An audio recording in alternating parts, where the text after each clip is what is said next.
Liquor కేసులో కీలక పరిణామం చోటు చేసుకుంది. కేసులో ముగ్గురు పేర్లను చేర్చుతూ కోర్టులో మెమో దాఖలు చేసింది సిట్. నిందితులుగా ధనుంజయ రెడ్డి, కృష్ణమోహన్ రెడ్డి, గోవిందప్ప పేర్లను చేర్చింది దర్యాప్తు సంస్థ.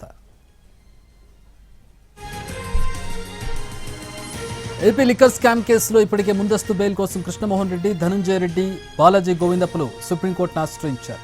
అయితే నెల 7న ఇదే కేసులో హైకోర్టులో విచారణ ఉండడంతో ఇవాళ సుప్రీంకోర్టులో విచారణ చేపట్టలేమని తెలిపింది ధర్మాసనం.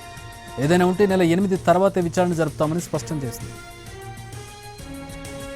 ఏపీ లిక్కర్ కేసులో అరెస్టుల ప్రక్రియ కొనసాగుతుండడంతో ముందస్తు బెయిల్ కోసం న్యాయస్థానాలను ఆశ్రయిస్తున్నారు నిందితులు.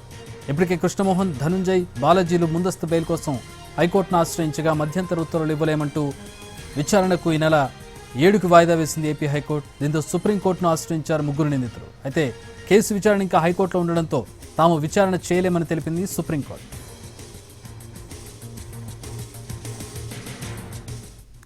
లిక్కర్ కేసులో అప్డేట్కి సంబంధించి మా ప్రతినిధి శ్రీకాంత్ జాయిన్ అవుతున్నారు. శ్రీకాంత్, లిక్కర్ స్కామ్ కు సంబంధించి ఒక కీలక పరిణామం చోటు చేసుకుంది. ఇప్పటికే ఈ కేసుకు సంబంధించి 30 మంది నిందితులుగా కూడా సిట్ కేసు నమోదు కూడా చేసిన నేపథ్యంలో తాజాగా మరొక ముగ్గురి పేర్లను కూడా నిందితుల జాబితాలో చేరుస్తూ కోర్టులో మెమో ఫైల్ చేసింది.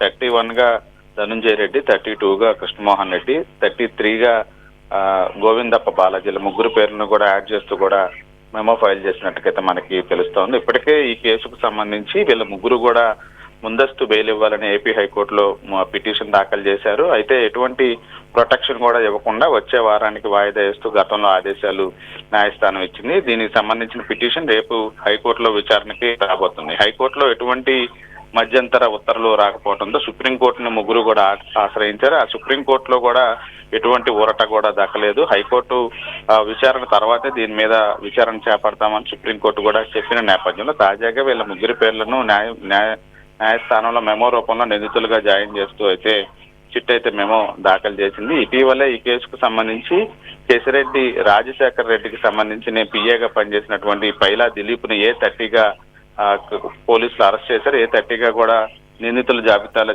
చేరుస్తూ కూడా మెమో కూడా దాఖలు చేసిన నేపథ్యంలో ఇప్పుడు తాజాగా వీళ్ళ ముగ్గురిని కూడా నిందితులుగా చేరుస్తూ మెమో కూడా ఫైల్ చేసిన నేపథ్యంలో ఇప్పుడు నిందితుల సంఖ్య 33కు కూడా చేరుకుంది. మరి దీనికి సంబంధించి వాళ్ళు ఒకవైపున హైకోర్టులో ఊరట కోసం పిటిషన్ దాఖలు చేశారు. మరోవైపు సిట్ కూడా విచారణకు సంబంధించి వీళ్ళకి నోటీసులు ఇస్తుందా లేకపోతే నేరుగా అరెస్టుల ప్రక్రియ వరకు వెళ్తుందా అనేది ఇప్పుడు కీలక పరిణామంగా అయితే మనం చెప్పుకోవచ్చు. ఇప్పటికే ఈ కేసులో 4గురిని అరెస్ట్ చేశారు. అందులో 2ని A1గా ఉన్నటువంటి రాజ్ కేసిరెడ్డిని, అదేవిధంగా A8గా ఉన్న చాణక్యని కూడా కస్టడీకి తీసుకొని విచారిస్తున్న నేపథ్యంలో తాజాగా ఈ పరిణామం అయితే చోటు చేసుకుంది. Chakri, thanks for the update Srikanth.